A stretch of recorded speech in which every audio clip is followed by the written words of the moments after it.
मानव जीवन अनमोल जीवन है। आओ मिलकर बाढ़ की पानी और आपदा बिजली की तारों से सावधान सतर्क रहें।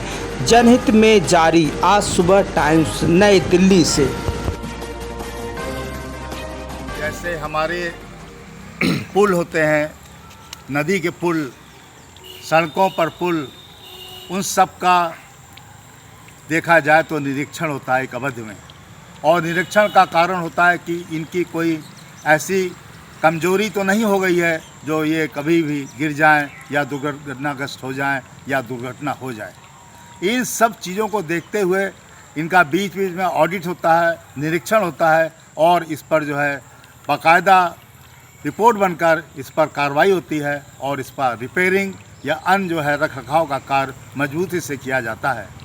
उसी तरह से सरकार को चाहिए कि अपने अपने क्षेत्र में जिस विभाग की भी पानी की टंकियां हैं उनका भी निरीक्षण करे, देखे कि पानी की टंकी कहीं कमज़ोर तो नहीं है, उसके खंभे कहीं कमज़ोर तो नहीं है, कहीं ऐसा तो नहीं कि आंधी पानी या बरसात में या ऐसे समय में कभी गिरने का कोई आशंका तो नहीं है। इसलिए बीच बीच में एक समय पर इसकी निरीक्षण और जांच करना बहुत ज़रूरी है।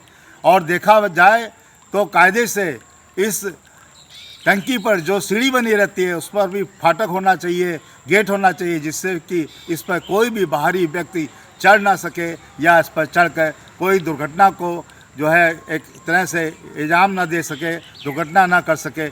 इसलिए फाटक भी सीढ़ियों पर होने चाहिए और टंकी का जो परिसर है वो भी पूरा सुरक्षित होना चाहिए। उसमें फाटक में ताले आदि रात के समय लगे रहने चाहिए, क्योंकि पानी सबके द्वारा उपयोग होता है, पीने का पानी होता है, इसलिए इसकी सुरक्षा होना बहुत ज़रूरी है। कहीं कहीं देखा जा रहा है कि परिसर की दीवारें टूटी हैं, फाटक टूटे हैं और लोगों ने वहाँ पर अपने अपने गैरेज या अपने अपनी गौशाला या मवेशी खाना बना रखा है, जो कि एक दुर्घटना को आमंत्रण दे रहा है। ऐसे समय में सरकार को, संबंधित विभाग के अधिकारियों को, कर्मचारियों को कठोर परिश्रम करके इन सब चीज़ों को दूर करने की कोशिश करनी चाहिए, जिससे कि कोई भी दुर्घटना से बचाव किया जा सके और हम सतर्कता और सजगता से रहकर पानी की टंकी का वास्तव में उपयोग कर सकें, जो पीने के पानी की सप्लाई देता है। आइए हम सब लोग अपने क्षेत्र में इस पर निगाह डालें और इस पार को देखें कि कहीं हमारी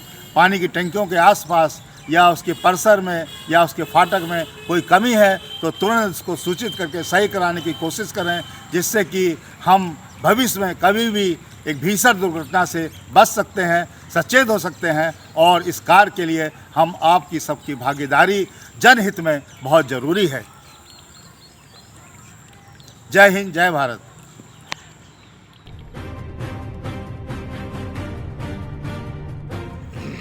डिजिटल अरेस्ट स्कैम, आजकल साइबर फ्रॉड हो रहा है, चल रहा है और इसमें आप सब लोगों को बहुत ही सतर्क और जागरूक होने की ज़रूरत है।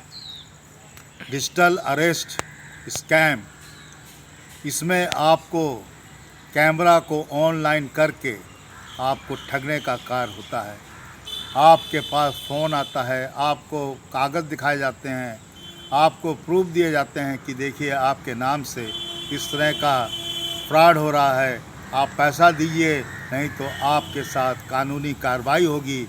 और आप डर जाते हैं और आपको कहा जाता है कि आप कहीं जाइएगा नहीं, आप हमसे बात करिए। और जब आप उसी बातों में आ जाते हैं तो उनकी बातों से वो पैसा मांगते हैं, उस पर जो है भाव तोल करते हैं और आपसे पैसा ठगी का ले जाते हैं।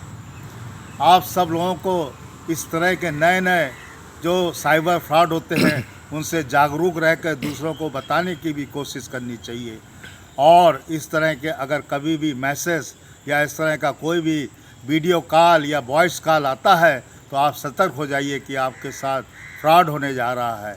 आप इस स्थिति में उनसे बात मत करिए और आप उनके संपर्क को 1930 या www.cybercrime.gov.in पर इसकी रिपोर्ट करिए। आप लोगों की जागरूकता दूसरों को बचाएगी, आपको भी बचाएगी। आप इस तरह के डिजिटल अरेस्ट स्कैम को कम करने के लिए जागरूकता में आगे आइए सबको बताइए कि आजकल इस तरह का फ्रॉड चल रहा है, और ये जागरूकता ही हम सबको ठगी से बचाएगी और हम साइबर फ्रॉड से बच सकेंगे। जय हिंद, जय भारत। नमस्कार दोस्तों, मेरे चैनल को सब्सक्राइब, लाइक करें और आइकॉन को जरूर दबाएं ताकि आने वाले वीडियो को आपको नोटिफिकेशन मिल जाए। धन्यवाद।